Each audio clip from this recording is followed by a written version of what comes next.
His father was the great comedian Jimmy James. And if I say to you all, are you putting it about that I'm balmy? You'll know who my guest is. It's Mr. James Casey. Good afternoon, Jim. Good afternoon. Hello there. How are you? Fine. Yeah. Oh, good. It's true, isn't it? You were the BBC's head of light entertainment for many years. In Manchester, yes. In Manchester, yes. Yeah. And of course, your dad, the late, great Jimmy James, wasn't Yes. he just so fabulous? The comedian's comedian. Absolutely. He was the first one I ever heard described like that, as the comedian's comedian. Of course, a lot of people have said it since about others, but his was said about 50 years ago. That's right. And everybody wanted to be like him, didn't they? Everybody wanted to just take him off. There's so many people. Yes, but they all admired his talent, all the other comics. Mm-hmm. Yeah, They said, didn't they? They used to come into the wings. Everybody came to watch your dad perform. This is what everybody said, you know. Alfred Marks said that when he was writing to him in his last days. Frankie Howard, Eric Morecambe, all said it. They used to stand on the side and watch him every performance. But now, of course, you carry on the act. And as we were saying, Jim, I imagine that some people might think, you're still your dad and, and think you've about 100 or something. If I looked 110, I would be, yes. But you don't. But it started, actually, with about a week before I left the BBC. Parkinson and his producer rang me up and said, we've got Roy Castle as the guest on the Parkinson show. Will you come on with Eli and Roy and do your father's act? And I said, well, yes. And so I went down, and I hadn't been on the stage for years, and we were waiting to go on after rehearsal. And this American woman, I forget her name. She was in the film with Frank Sinatra, sang "Who Wants to Be a Millionaire." Oh yes, Celeste Holm. Celeste Holm. Yeah. And she said to me, "How long you been doing this act?" And I said, "Tonight." And she said, "What do you mean?" I said, "Well, I don't do this. I'm a BBC producer, and it's 26 years since I was on the stage." And she said, "Gee, ain't you nervous?" I said, "Well, I wasn't, but I've got 10 minutes now to think about it." And she said, "Well, I'm nervous, and I'm just going to be interviewed." So I said, "Well, I think if you keep going, it'll work. I will be." Anyway, I wasn't. And I thought, well, it doesn't matter if it's lousy, because it's just a tribute to Dad, Anyway, everybody liked it, and a month later, Roy Castle rang me up and said, "I'm doing a big show in Birmingham, and they want the act. Will you come and do it?" So, with Eli, I started going round with Roy, doing spots in different places.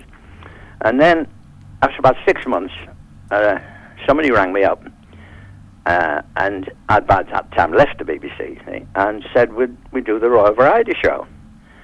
And I was staggered.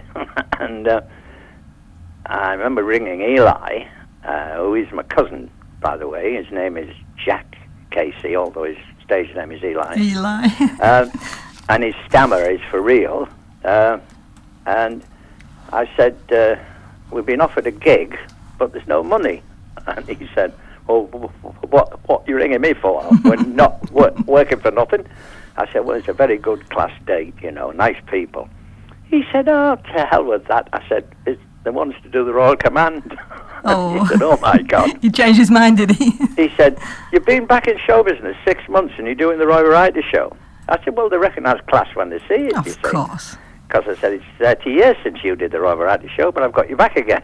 He must have been absolutely thrilled and delighted with that. The final thing was, when we got there, before we did it, was a telegram. And it was, it said, instead of saying to Jim Casey, Roy Castle and Eli Woods, it said to Jim Casey and Company, which is a great send-up for Eli and Roy, Yes, yeah. Have you had one or two gentlemen doing the third man, as it were? Oh, about 16. Oh, so few. Off the top of my head, I can think of, well, the next one was Les Dawson, who was a great pal. he did it. Roy Hood's done it. Bernie Clifton, who Oh, has incidentally he? is Yeah. Bernie was the man who sent the telegram. Jimmy Cricket. Just tell that story, Jim, about Jimmy Cricket. Well, I yes, mean, it this was is, quite folks, funny you have because- to hear this. Jimmy was a bit worried, you see, as they often are, these people, because we hardly do any rehearsal, you see. And Jimmy said, I'm a bit worried about it, you know, remembering which comes like India, Africa, and all that. So I said, well, write it on the box. You've got the box under your arm. Just write on it. Africa, lions. Nyasaland, giraffe. India, elephant. Oh, I'll do that, Jim. Yes, I'll do that. Great. So he came on, and he says, are you putting it around the lamp Barmy? And instead of saying, no, not me, I said, are you Irish by any chance? Which threw him. And As it might. then I told the audience, you see, I said, before he came on, I told him what had happened, that he'd had to write it on the box. And I said, he's written it, and it's upside down, and it's facing you, so I knew he was Irish. Well, of course, Jimmy is shattered. And then I said, the bloke in the front row, when I speak, will you answer? Because you can read it. You see, Jimmy can't. That's a great story. Alan Scott, who was here with me this afternoon, Jimmy, it was one of your last concerts at the City yes. Varieties. Alan, you remember the standing Hello, ovation? Jimmy. Hello, Alan. It's lovely to speak to you. And you. And seeing we're at the studio in Bradford here, your dad, I think it was 1963, possibly 62, 63. Yeah. I saw him at the Alhambra Theatre here in Bradford. Yes. And I went every night. And I could hardly afford it, I'll tell you. The bus fare killed me, never mind that. Yes. And he was brilliant. I watched it, and what I did like was the first night sketch. Oh, the drunk. With a drunk one. Yes, Which well- you don't do that much. No, not at all. I mean, he was that's how he became famous, as a drunk. That's right. And the Stooges thing just happened by accident in London. So. But I didn't realise just how wide his fan club was, if you like. Oh, yeah. I remember watching Parkinson, and Peter O'Toole was the guest, Yes. and I'm watching this famous film actor, and Parkinson mentioned Jimmy James, and Peter O'Toole said, Jimmy James. Well, of course, every actor went to watch Jimmy James to learn how to play a drunk. Yeah. And I was absolutely flabbergasted. Really? I didn't think it had got into the legitimate theatre like that. And the other lovely little story was there was a great drunk who was with Thora Hird in the series, his name. Freddie? Freddie Frinton. Frinton. Freddie Frinton. Yeah. And when my father was, dying really, the last few weeks, Freddie was in Blackpool, and he came to see my dad, and he came out onto the landing and just cried and cried, and Yeah. and he said to my mother, I'm sorry, Emmy, I can't come and see him again. I can't stand seeing him like that when I've just admired him all my life. That's right. And I remember when I was once in my dad's dressing room, and the stage doorkeeper, the hall keeper, came up and said, somebody wants to see you, Mr. James. My father said, well, who? He said, not to give his name, to tell you it's the number 2 company. And my father said, oh, it's Freddie Frinton. And I said, what do you mean? He said, well, Freddie always calls himself the number 2 company because I'm the number 1. And I thought, well, how modest can you be, But he was number 1, wasn't he, Jim? He was. This is an incredible And thing, you've taken this act on and on. Everybody loves it. I mean, you were at the Varieties just a few weeks ago, and as I said, Alan was there, and you've got, Yeah. 3 minutes ovation before you opened, before you said a word, wasn't it, Alan? You did, Jim. I was there. Of course, I know both acts off by heart, and I think if you remember, I told you years ago.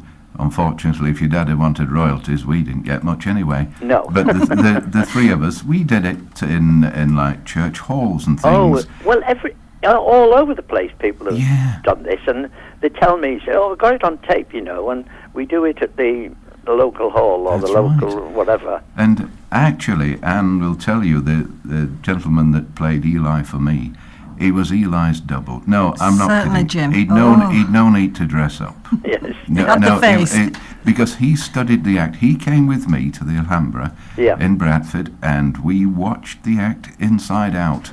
But it was so marvellous. I mean, I saw your dad at Blackpool, ABC Blackpool. Yeah. I saw him everywhere. And actually, at the City Varieties, although you weren't actually top of the bill there, but at the end, when you did the finale, you couldn't tell the difference between the applause when you two walked on.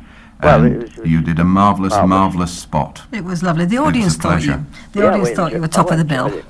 Well, it's good stuff, you know. I mean, it's and the interesting thing is that all these people want to do it. You see, Yes. I mean, Paul Shane, Eli was in pantomime with him, and Yes. Paul Shane said, "Do you think Jim would let me do the act with you?" And he said, "Well, sure. You know, Yeah. we get booked at the same bill." And well, Paul must have done it about 12 different times, different places. And this is what's happened, you know. People have just been absolutely thrilled to do it. That's Well, right. I've put my request in, haven't I, Jim? Oh, yes. I said, Oh, yes. next time Yes. you're short, I've got a Yes. long coat, I've got a daft hat, and I'm sure I can find a box. I'll tell you what, Jim. Anne knows the routine, but I know it better than her. If No, he doesn't. I Well, come, the thing, I what come I very like cheap. to see is when we have all these, well, they're all big stars, really. Yes. The great thing is they go wrong because they're not used to, you know, we Exactly. don't really rehearse it. And that's what I like, because then I can ad-lib. And, Of Yeah. course, Yeah. it's even funnier, and the audience love it when something Oh, goes yes. wrong, don't they? I mean, if somebody trips up at any time, or if the scenery falls over, it's just great, They're great, just good. waiting for it. Absolutely, that's Oh. what they pay the money for. All well, I can. I mean, Les Dawson, yeah. when he went wrong, and I said to the audience, I said, "There you are, you see, you get a lad, you try to give him a break, and he lets you down." And I Wonderful. said, "Roy Castle's cheaper than him." That's right. And then Les came back, he said, "Well, it's not my fault, it's working with that human hairpin there." Oh, Eli, yeah. All I can say with the programme, which wherever you're appearing, please try and let us know. I do mention you on the programmes that I do with the BBC. All I want, if I want a phone call in, I mention your dad. And I'm sure your dad would have been very, very proud of you that Saturday at the City Varieties, Jim, Well, because it was a pleasure. He was a very hard taskmaster, I'll tell you, to work with. Was it really? Well, because he was the greatest ad-libber I've ever known, and I've known almost every comic, you know, up till 20 years ago anyway. Yeah. And no one could come near him as an ad-libber. But he expected you to do it. And, I mean, there are lines in the script which I put in and Roy Castle put in and so on, because he forced us. I mean, I can remember with me, he said one night, he's talking about women and wonderful women. And he said, "We've always had wonderful women, haven't we?" And he looked at me and I said, "I haven't." So, no, I didn't answer him, you see. And he said, "I'm talking to you. You'd like a wonderful woman, wouldn't you?" And I thought, my God, what do I say? And I said, "I'd sooner have a bounty bar," which was a good laugh, you see. And then he went on and said, "You sooner have a bounty bar than a woman." And when Roy did it, he added any day. That's And right, I he said, did, didn't yes, he? any day. But what about at night when the moon's out? You'd like something better then. You'd like a nice bit of crackling. And Roy came back with, "You mean one of them crunchy bars?" So you had to come back with something, or at least come back with a line that could get him to say something funny. That's Yeah, right. yeah. And if you didn't, when you came off, he'd say, "What are you doing there? You're cue-struck, standing there." Oh, so you got When I into say trouble, something, didn't you? answer me. Yeah. So you learnt that you just ad-libbed, and then we used to try and force him. And I can remember Eli once at Blackpool, and there's a new song had just come out called "Who's Got the Ding Dong, Who's Got the Bell?" Yeah. And at one point in the act, my father used to say, "We've had a lot of requests for songs. What do you suggest we sing out of the two songs we know?" And I used to say, "Hey, Round the Corner," which was the song. Yeah. And before we went on, Eli said to me, when he asks you, don't answer him. I've got one. So the father says, what do you suggest we sing? And I didn't reply. And from behind him, Eli said, who's got me ding-dong? And my father turned and said, well, who's got, what? Who's got your ding-dong? He said, yes. He said, well, you're a big lad now, you ought to be able to look after it. Did you have it with you when you came on? What colour is it? And he went on. Getting laughs. He was great. And we deliberately tried to throw him, and you couldn't. Oh, that was very naughty of you, Jim, wasn't it? But well, it was all in good fun. I thought every comic did that, but then when I went to the BBC, I discovered that none of them did it. None of them did it. No. You and your dad are unique, Jim, and we could talk all day. In fact, we could talk all week, I know that, about your comedy. Long may you reign, Jim. Thank you. Mr. James Casey, one of the foremost comedians in this country. Thank you so much. Thank you very much. Thank you Thanks, very Jim. much. All right. Bye. Bye.